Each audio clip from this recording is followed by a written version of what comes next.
everyone. Thanks for coming by for a visit. I've been working on a Halloween special episode the past couple of weeks. It should be a good one. I'm planning to release it in addition to your regularly scheduled broadcast. If you guys like the special and want more, then feel free to let me know.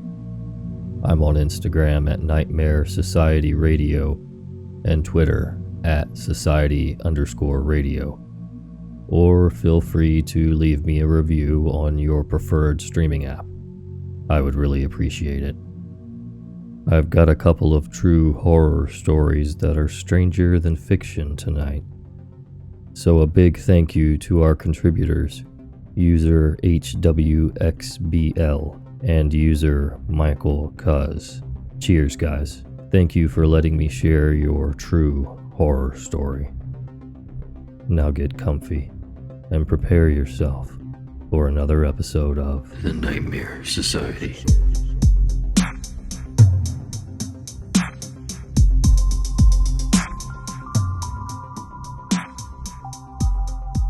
Before I start, I know a lot of people come here and say this is 100% true, and half the time it seems as though they've lied. I will go on to say that what you're about to hear is real. The events happened and I still to this day don't understand it, and I don't expect you to either. I work in a well-known clothing retail store in the UK as a part of the delivery stock team. I'm not allowed to say which store, as in my contract I'm not permitted to talk about the company in what could be perceived as a negative way.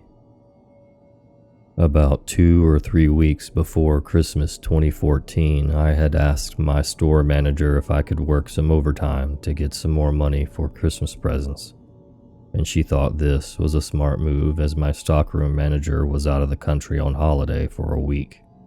Nearing to Christmas, the deliveries get pretty big. Almost 3 times the size of regular deliveries, so there was the work available for me to come in and complete.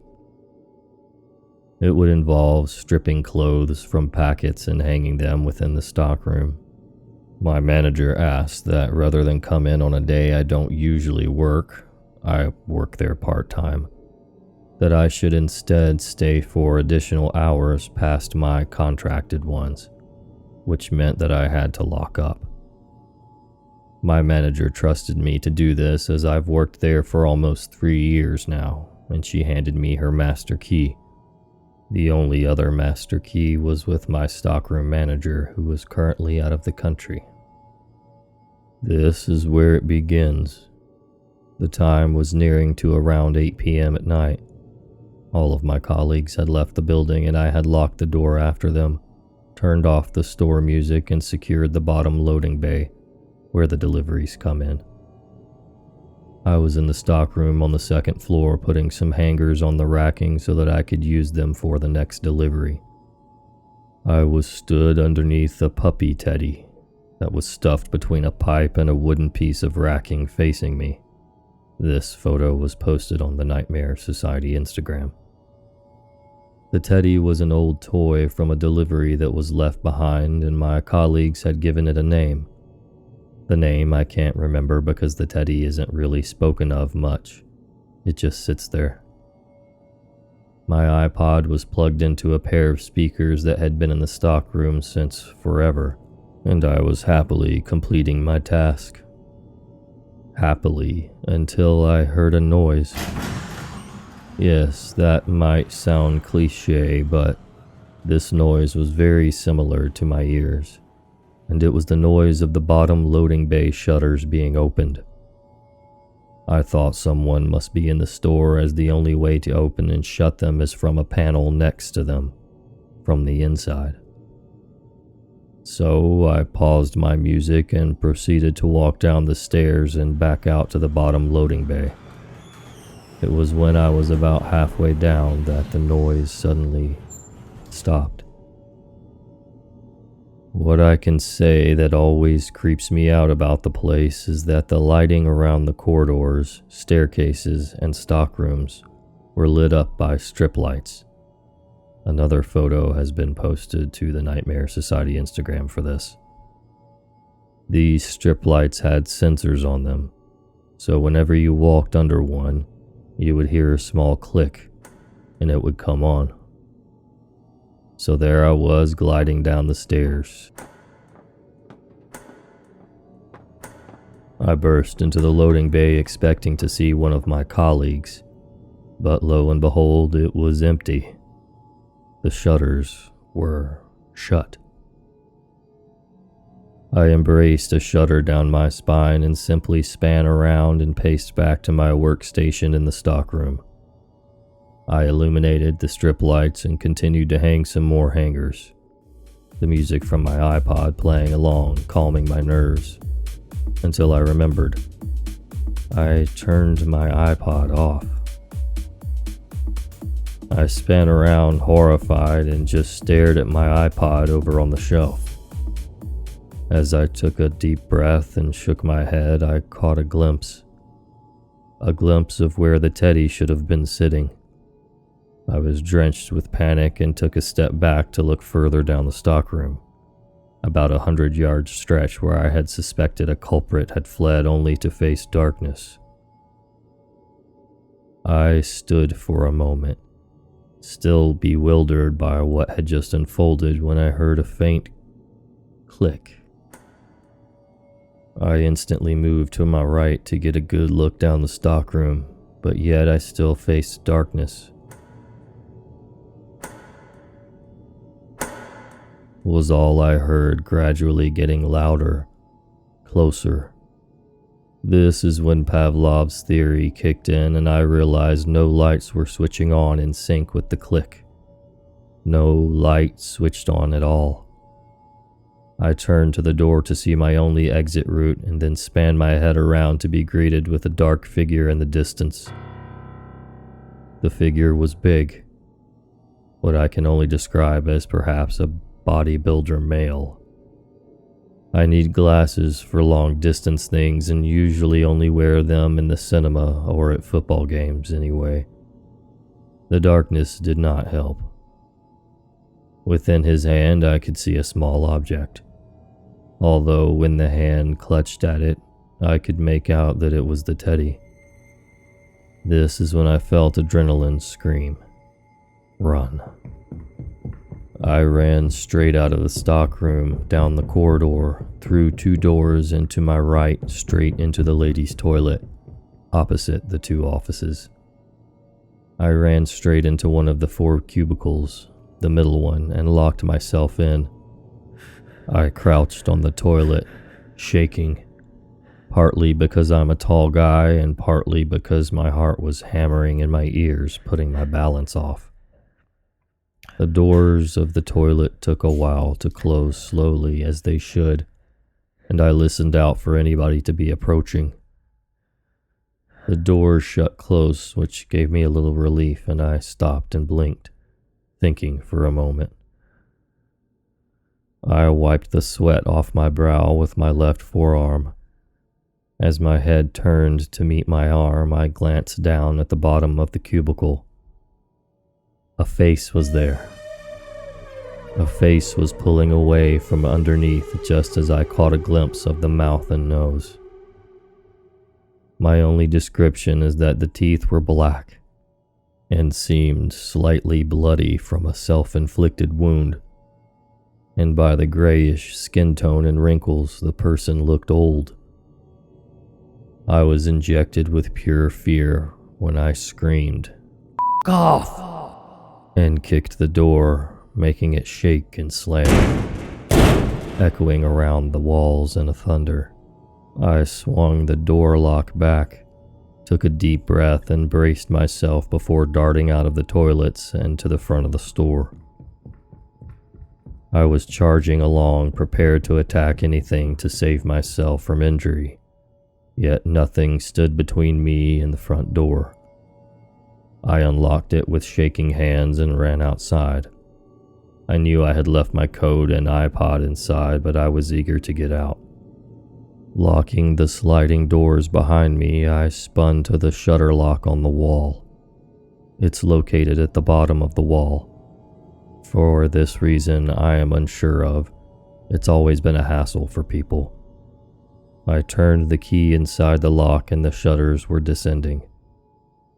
The store shutters were on the inside of the store just past the alarms, and as I crouched there slowly watching the shutters come down, again I witnessed the figure, still holding the teddy in the middle of the shop floor.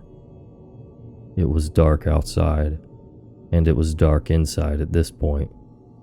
The shop floor lights are different and have to be switched on in the office. I closed my eyes and begged the shutter to hurry as it hit the floor, and I snatched the key away and ran down the road to the high street. My phone was in my pocket where it's always kept, so I called the police and told them what happened. I told them I believed a male had broken in. The police arrived shortly and I let them into the store. I had them escort me to the office to turn the lights on, and I reached the office and noticed the computer was on. I told them this wasn't on before, but they sped me up to turn on the lights so that they could search around the store. After touring them around the store to search, even the lift, they found nobody and told me to go home. The officers had said they would contact my manager tomorrow. The next day I arrived at work at opening time, even though I wasn't scheduled to work at all. I was greeted by different officers from the night before and my store manager. We proceeded to go to the office just after my manager had opened the store and let my colleagues set up. The officers had said that they would continue a search that day and night again, and that my manager should ask for the CCTV to be installed. The reason our store doesn't have cameras is because the theft rate isn't high enough to have them, apparently. We all think that's dumb. Then again, we get away with messing around sometimes. I walked to the stockroom to get my iPod and coat before leaving when one last stab of fear yanked my heart to my boots. When I glared at the teddy, stuffed back into its usual place. I was allowed 2 contracted days off that week to rest. I think my manager thought I was seeing things and needed to sort myself out. I returned to work as usual.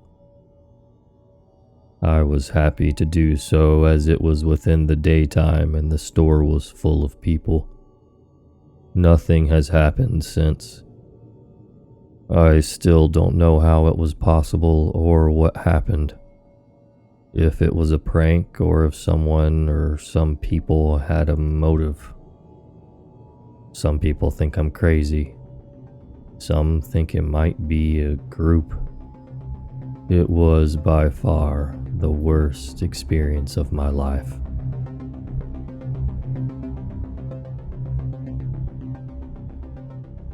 I've never told anyone this story because I never thought they would believe me.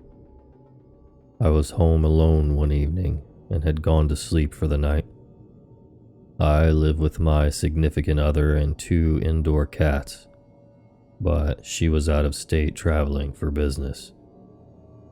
My significant other, not the cats. I woke up in the middle of the night because my body was freezing cold. Not sure what time, but it was completely dark. I actually like it cool when I sleep and usually have the temperature around 70 degrees or colder, since I live in Central Texas. But this was different. I was ice cold, but wrapped in blankets.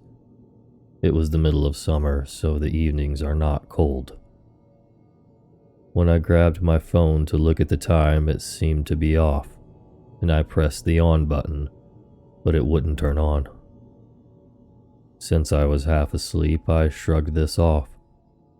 I walked out of my bedroom to go adjust the thermostat and noticed that the cats were not around.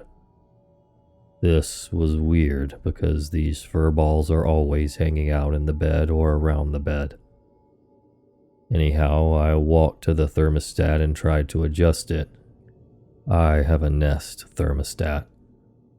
The power was nil, and the power to the house seemed to be off. I peeked out of the upstairs window to see if any of my neighbors were having power issues and noticed that all of their outdoor lights were working just fine. From the time I woke to this moment was probably 1 to 2 minutes maximum. I decided to wander downstairs to grab some water, but I'm startled when I realize there's a glow of light coming from the first floor. The way my house is situated, I couldn't see the light until I had approached the stairs. I found this odd because the power seemed to be out just upstairs, which didn't make a lot of sense.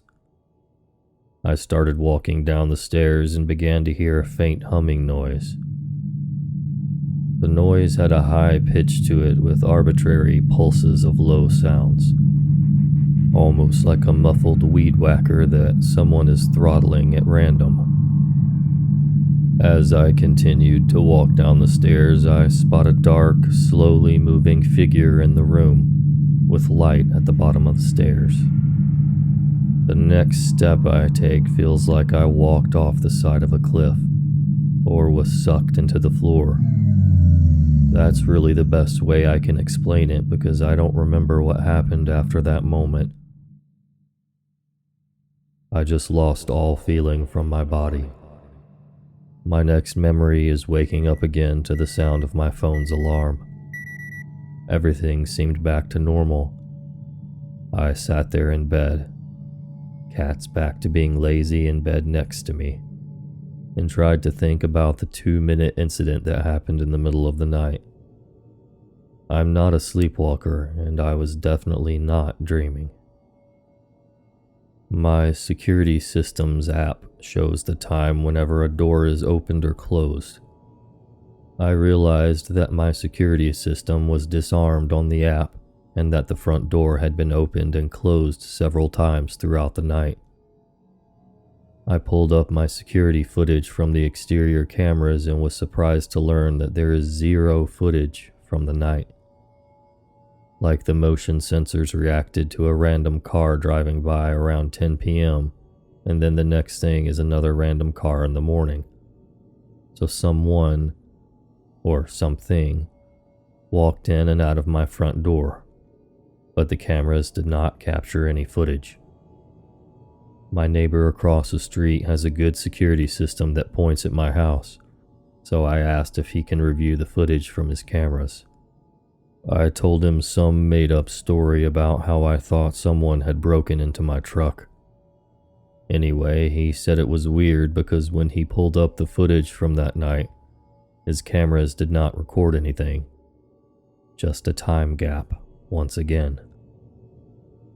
My first thought was that I was sleepwalking, and that the memory was a dream, but it just couldn't have been. When I looked outside the window in the middle of the night, I distinctly recall a red pickup truck parked the wrong direction in front of the neighbor's house. I always notice when cars are parked left wheel to the curb because I've gotten a ticket for this in the past. Anyhow, the truck was not there before I went to sleep, based on security camera footage, but it was there in the morning, also based on the camera footage. So the truck was there when I saw it in the middle of the night. I definitely woke up in the middle of the night, cold as ice, no cats, no working phone, no working thermostat, and I did see a truck outside the window, and then got warped by something on the stairs. A couple of additional things were different in the house. The security system was disarmed and I definitely armed it before going to bed. The light was still on downstairs, and that was absolutely off before I went to bed. My whole body smelled like burnt marshmallows. I know this is weird, but it's really how it smelled.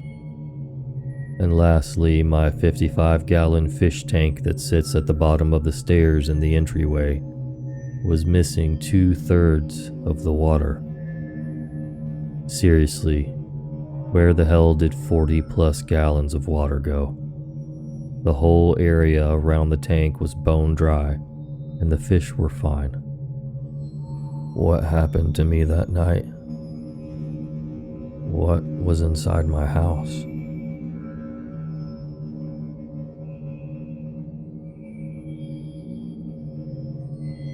Much thanks to user Hwxbl and user michaelcuz for sharing their stories. If you have a true horror story you would like to share, I would love to read it. You can send it to NightmareSocietyRadio@gmail.com. If you would like to be awesome like the others who've supported my show with a review, feel free to leave one on Apple Podcasts. I'd really appreciate it. And as usual, check me out on social media. My Instagram is @NightmareSocietyRadio, and my Twitter handle is @Society_Radio. Thank you so much for listening. Until next time, sweet dreams.